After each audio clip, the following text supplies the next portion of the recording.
ध्यान। चिड़चिड़ करता है, क्रोध करता है, गुस्सा करता है, तो महाराज शंकर भगवान का श्रंभेश्वर महादेव का नाम लेकर 31 बेलपत्र, जिस व्यक्ति को क्रोध आता है उस व्यक्ति का स्मरण कर कर आखा चावल मतलब सेगे चावल के साथ एक एक बेलपत्र 31 बेलपत्र कर कर शिव जी के शिवलिंग पर समर्पित करी जाती है। मात्र 10वीं की तिथि के, केवल 10वीं, चाहे उजाला की हो चाहे अंधेरे की। कौन से महादेव का नाम लेना है? श्रंभेश्वर महादेव। 10वीं तिथि को एक बेलपत्री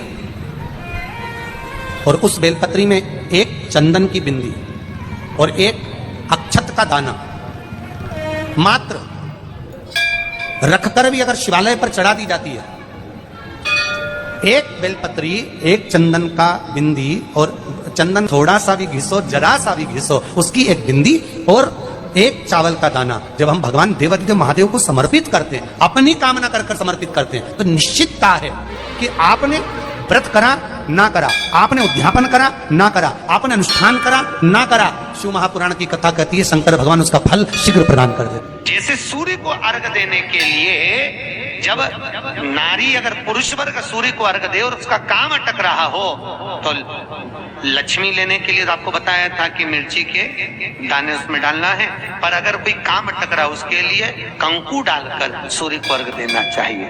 बच्चा पढ़ाई के लिए जा रहा हो, परीक्षा में पास होना है, सीए की पढ़ाई बैठ रहा हो या इंजीनियर की पढ़ाई कर रहा हो या कोई सेमेस्टर निकालना हो, नहीं निकल रहा, तो 21 दाने पीले चंदन के करके उसको पानी के कलश में डालकर सूर्य को अर्घ दिलाकर बच्चे को परीक्षा देने भेज दो। जिंदगी में फेल नहीं हो सकता, पास होकर ही आएगा, अच्छे नंबर से होकर। एक लोटा पानी भरो, 7 पत्ती नीम की डालना। काय की डालना? नीम, कड़वी नीम, मीठी नीम नहीं, कड़वी नीम। 7 पत्ती नीम की डाल लो और 7 उसमें बेलपत्र डाल लो। जिस व्यक्ति का ब्लड प्रेशर हाई हो, लो हो, उसके कमरे में उसको प्लेट से ढककर रख दी। सुबह स्नान कर कर वही व्यक्ति जिसका ब्लड प्रेशर ऊंचा नीचा होता है उसको शिव जी को समर्पित करना। शिव को चढ़ाकर उसी का पानी 7 बार उसी स्थान पर ग्रहण कर लेना। व्यक्ति का ब्लड प्रेशर बराबर हो जाता है। प्रतिदिन नियम से कर रहे हो तो 15 दिन कर लो, उसमें बराबर। फिर कभी जिंदगी में ब्लड प्रेशर की बीमारी चली ही जाती है, कोई दिक्कत नहीं। क्यों पहनते तुलसी? कहा शिव महापुराण कहती है। रोज गंगा नहाने जा सकते हो क्या? अरे बोलो तो। नर्मदा नहाने नहीं, यमुना नहाने नहीं, सरयू नहाने नहीं। प्रतिदिन व्यक्ति गृहस्थ में रहने वाला मनुष्य प्रतिदिन गंगा यमुना नहाने नहीं जा सकता।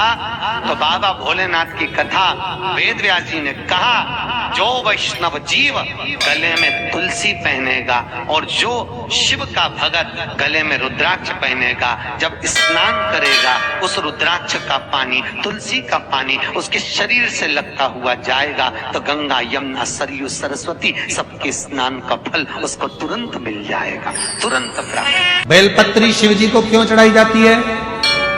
जम के बोलो जरा। हम अपनी बात बाबा से नहीं कह सकते, तो एक बेलपत्र को लेकर हम भगवान देवादिदेव महादेव से जब उनको समर्पित करते हैं तो अपने दिल की बात, हृदय की बात शिव को कह दे, मन की बात भगवान को अपने हृदय की बात कह दे। एक बेलपत्र, एक लोटा जल, बोलो बोलो जम के, सारी समस्या का हल। सब्जी का ठेला लगा रहे हो, फल का ठेला लगा रहे हो, धक्के की जिंदगी जी रहे हो, दरवाजे पर बैठे हो, कहीं ना कहीं तुम दास्य भाव की जिंदगी जी रहे हो, तकलीफ में जिंदगी जी रहे हो, बहुत दुख की जिंदगी जी रहे हो, बहुत कष्ट की जिंदगी जी रहे हो, उनसे केवल निवेदन करूंगा 3 महीने 2 जगह पर जल चढ़ाना प्रारंभ कर दीजिए, केवल 3 महीने। एक शंकर भगवान के शिवलिंग पर, दूसरा बेलपत्री के पेड़ के नीचे। 2 जगह पर जल चढ़ाना 3 महीने लगातार चालू कर दो, बाबा तुम्हारा हाथ पकड़कर तुम्हें उन्नति की सीढ़ी पर चढ़ा देगा।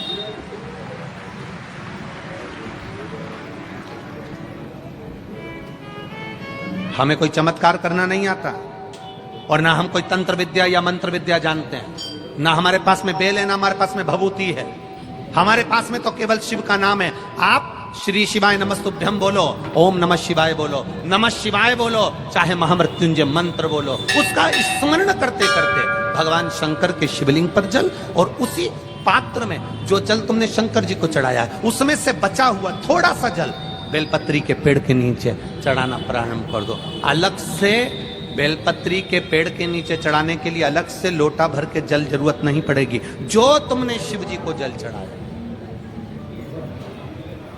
जो तुमने देवाधिदेव महादेव को जल चढ़ाया, बस उसी पात्र का जल शंकर जी को चढ़ाओ, उसमें से बचा हुआ थोड़ा सा जल बेलपत्री के वृक्ष के नीचे चढ़ाना प्रारंभ करना। कौन सा बेलपत्री का वृक्ष? जिसकी छाया आपके ऊपर आ रही। शिव महापुराण बड़ी सुंदर बात कहता है, ध्यान दीजिएगा। जिस बेलपत्री का पौधा तुम्हारे सिर का, और ये दोनों हाथ ऊपर कर लो, अपन खड़े हुए और खड़े होकर दोनों हाथ ऊपर करें, इतना बड़ा बेलपत्री का पौधा है, उस बेलपत्री के पौधे की पत्ती को कभी तोड़कर शंकर जी को नहीं चढ़ाना चाहिए। ध्यान रखना, कितना बड़ा पौधा। आप खड़े हो जाओ और खड़े होने के बाद आपका हाथ ऊंचा कर लेना। इतना बड़ा पौधा है, उस पौधे की पत्ती बेलपत्री को तोड़कर शंकर भगवान को कभी नहीं चढ़ाना। शंकर भगवान को उस बेलपत्री को, उस वृक्ष की पत्ती को तोड़ना चाहिए जो वृक्ष तुम्हारे हाथ से थोड़ा सा ऊंचा हो, जिसके लिए तुम्हें हाथ और ऊंचा करना पड़ रहा हो।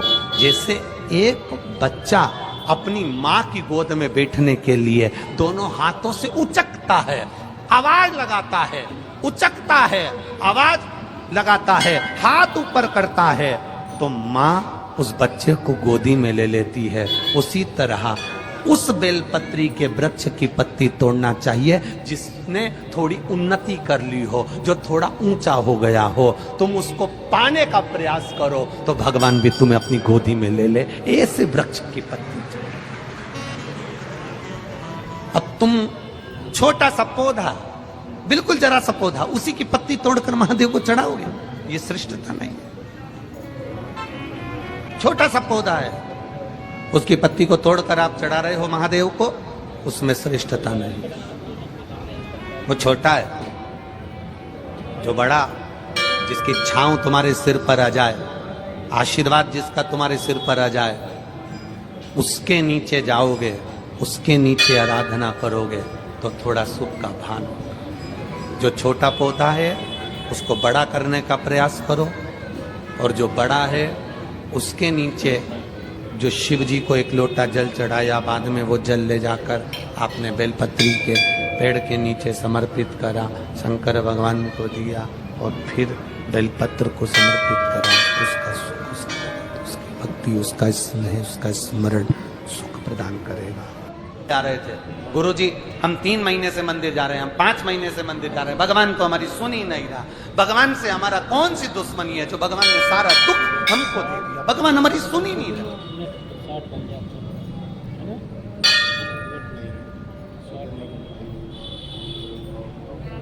सबकी सुनता है, इतने सारे आपके पास में पत्र आते हैं गुरुजी, भगवान सबकी सुनता है, तो हमारी क्यों नहीं सुन रहा?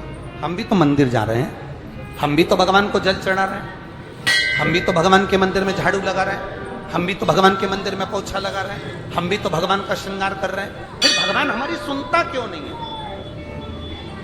2 महीना, 3 महीना, 4 महीना जाते हो और मन में विचार रखते हो कि भगवान ऐसा कर देना कि बस मेरा काम हो जाए।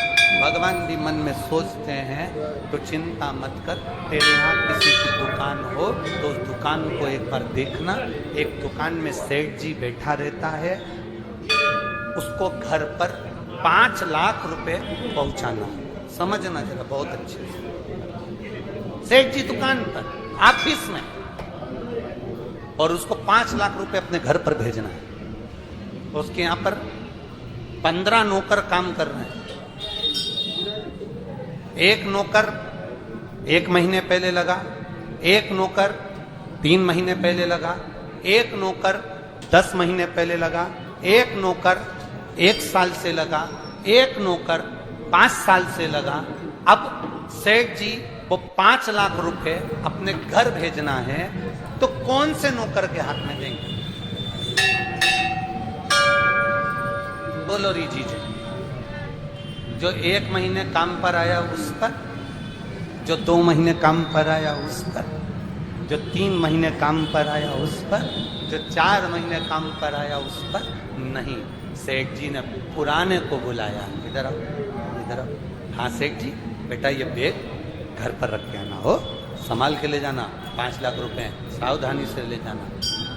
जी आप चिंता मत करो सेठ जी, आप बिल्कुल चिंता मत करो। सेठ जी ने 5 लाख का बैग दिया, और 5 लाख का बैग उस पुराने नौकर ने जो 2 साल से 3 साल से 4 साल से लगातार सेवा में लगा हुआ था, वो 5 लाख का बैग सेठ जी ने उसके हाथ में पकड़ाया कि ये तुम देकर आना।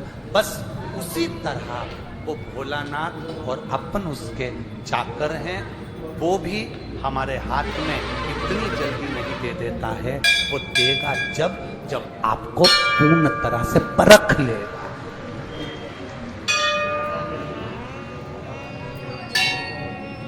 आपको पूर्ण तरह से जब वो परखेगा तब वो देगा।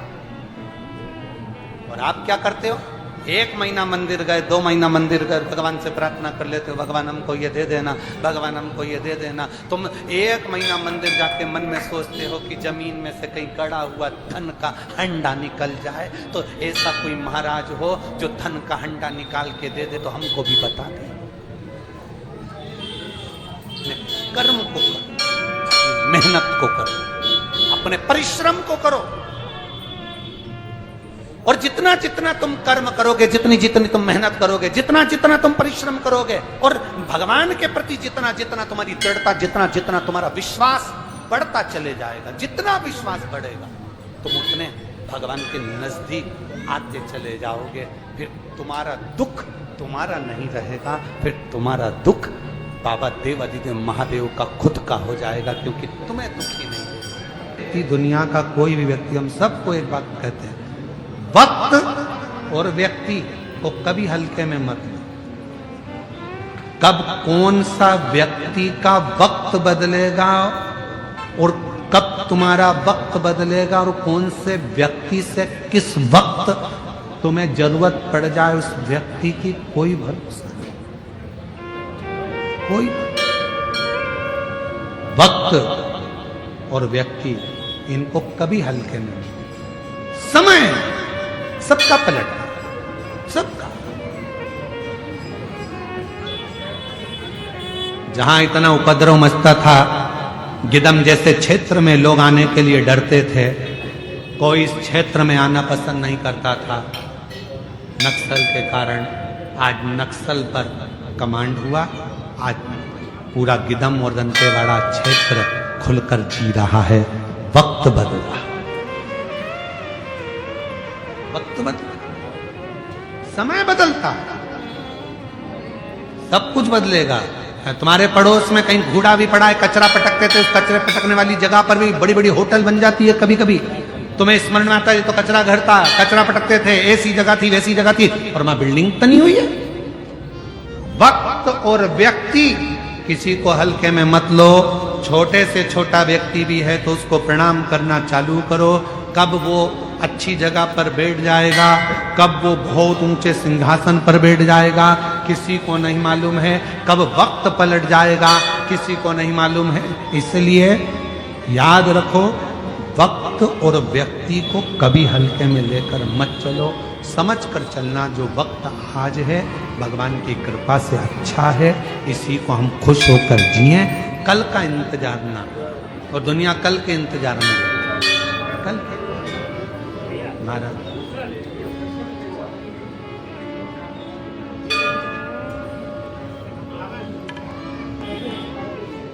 उसको पुकारो, वाय श्री शिवाय नमस्तु श्री, बोलो बोलो सब बोलो, नमस्तु श्री शिवाय नमस्तुभ्यं। श्री शिवाय नमस्तुभ्यं। पीछे वाले भी आवाज आना चाहिए आप लोगों के यहाँ तक। श्री शिवाय नमस्तुभ्यं। श्री शिवाय नमस्तुभ्यं। ये वो मंत्र है जिस मंत्र के बल पर अगर व्यक्ति दिन भर में इस मंत्र का 21 बार, 11 बार, 51 बार और 1 बार भी अगर जप लेता है तो शिव की दृष्टि उस जीव पर पड़ जाती है। उस जीव 1000 उसमें यज्ञ का फल इस मंत्र के जप से प्राप्त हो जाता है। जिसके दरवाजे पर यह मंत्र लिखा रहता है, चिपका रहता है, लगा रहता है, उस घर में दुख भी सोच समझ कर प्रवेश करता है, क्योंकि ये घर शंकर का है, इसके अंदर प्रवेश नहीं करता। किसी ने पूछा गुरुजी आप पाप को रोक सकते हो? हम निवेदन करेंगे किसी की सामर्थ्यता नहीं है जो पाप को रोक दे। जैसे जैसे कलयुग बढ़ता जाएगा वैसे वैसे पाप भी बढ़ता जाएगा। फिर गुरुजी आप पाप को नहीं रोक सकते? कथा करने का कारण क्या है? हमने कहा पाप को कोई नहीं रोक सकता, बस इतनी सी बात है। शिव महापुराण की कथा एक ऐसी कथा है, एक बहुत बड़ा पहाड़ है और इस पाप की गति को शिव पुराण की कथा थोड़ा स्लो कर देती है, धीमा कर देती है, इसलिए पाप थोड़ा हल्का पड़ जाता है। जितनी अकड़ की चीजें हैं ना ये बहुत दर्द देती है। ये पांव ज्यादा अकड़ते हैं तो दर्द देते हैं, हाथ अकड़ते हैं तो दर्द देते हैं, ये पीठ अकड़ती है तो दर्द देती है, पंजा अकड़ता है तो दर्द देता है। ये जितनी अकड़ की चीजें, ये दांत ज्यादा अकड़ते हैं, खा जाऊं खा जाऊं खा जाऊं तो ये भी तकलीफ देते हैं। संसार में जितनी अकड़ की चीजें हैं ये सब तकलीफ देने वाली हैं, और जिसने अपनी जिंदगी में नम्रता धारण कर ली वो कभी तकलीफ नहीं देती। जैसे हमारी जिह्वा नम्रता रखती है, नम्र भाव रखती है, इसलिए वो कष्ट नहीं देती, वो कष्टता नहीं देती, उसमें नम्रता का भाव है उसके। रामायण किस किसने देखी है, किस किसने सुनी है, किस किसने पढ़ी है? हाथ उठाओ जरा। सबने पढ़ी, सबने देखी, सबने सुनी, रख लो हाथ। रामायण में, रामचरितमानस में पढ़ा होगा, सुना होगा, देखा होगा। जितने भी उस रामचरितमानस में मिले, जितने भी पात्र थे, सबको रोते हुए देखा होगा।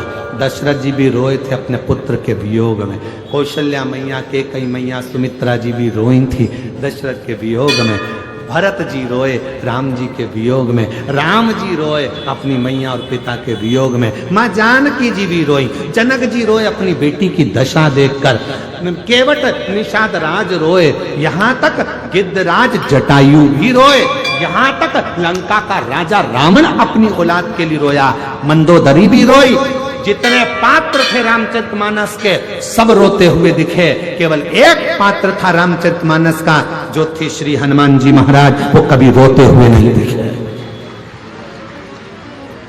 जिनकी आंखों में कभी आंसू नहीं दिखे, जिनने कभी रोया नहीं, उनकी आंख से आंसू बहा नहीं। एक बार लक्ष्मण जी के मन में यह बात आ गई कि मैं रोया, आप रोए, भरत रोए, शत्रुघ्न रोए, माँ जानकी जी रोई, माता कौशल्या, कैकेयी, सुमित्रा रोई, केवट रोए, दशरथ जी रोए, जनक जी रोए, सुमंत्र जी रोए, जितने भी सभासद थे सब गुरु की आंख में आंसू था, पर ये हनुमान क्यों नहीं रोते हैं?